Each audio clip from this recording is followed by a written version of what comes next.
welcome you here. And last 2 weeks, many bad things happened, right? Many bad things happened. Last night, an earthquake in Sichuan, killing many people. And the day before, we have the explosion in Texas, killing many people.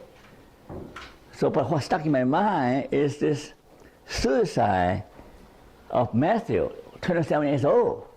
He's the son of the famous pastor. Do you know his name? Rick Warren. Rick Warren. Oh my God. Yeah. So it's very sad because here's the case. According to the official statement, this young man has received the best medical treatment and counseling and the prayer support of a 20,000 member congregation. With all that, he still killed himself.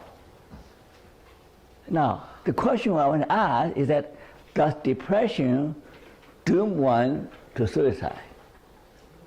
You're depressed, you eventually, medicine cannot help you, counseling cannot help you, prayer cannot help you. Eventually, you have to take your own life. So that is the question we're trying to address today.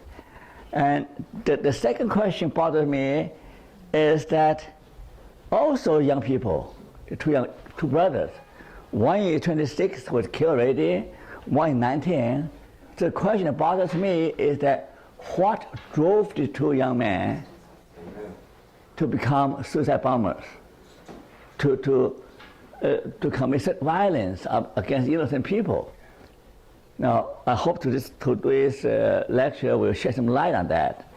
And the third question I have in mind is that these 4 innocent people, this 8-year-old boy, this lovely Chinese girl from China going to Boston University, and this campus security police and MIT, and this mother who loves marathon, they're all innocent bystanders.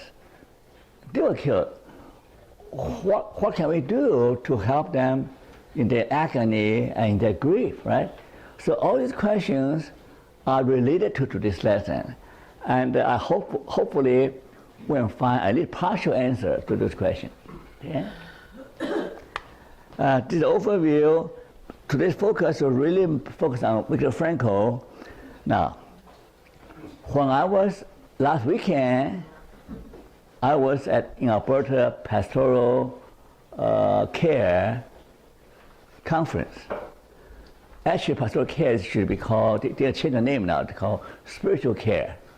The people attending the conference mainly consist of nurses, pastors, and chaplains working in hospice and extended care. Okay, I think that will be familiar with extended care, right?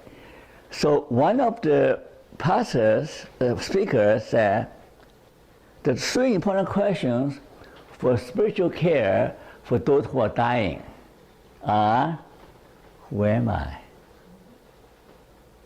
Where do I fit in? Where do I belong? What makes life worth living? Have I lived a worthwhile life? I said, oh, interesting. These are exact questions we asked here, right? And we begin with, who am I? Right? Last lesson is what really matters. Today's lesson is what makes life worth living. So these are existential questions that are relevant to everybody, every living person, but you do not have to wait until you are sick, until you're dying, to settle those existential questions. The time to wrestle with those questions, to find answers, is now. Right? If you have answered those questions, then you're much able to cope with suffering and with death and dying. Okay? And we know that a sense of meaninglessness and despair and darkness is not new. It's also human history. There recorded literature about people questioning the meaning of life. Right? And King Solomon is one example.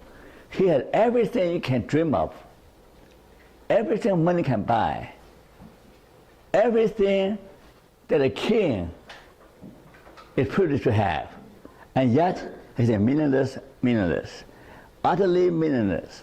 Everything is meaningless. Now, so that is for the rich and privileged. It's a sense of void, a sense of emptiness. It still is a problem. And then we all know about Job, right? And he's suffering. He said, I wish I were never born. I wish I were never born. Life is unbearable. What the point of coming to this world? So both rich and poor are struggling with the same question, right? It doesn't matter whether rich or poor, the existential crisis is always there. Okay?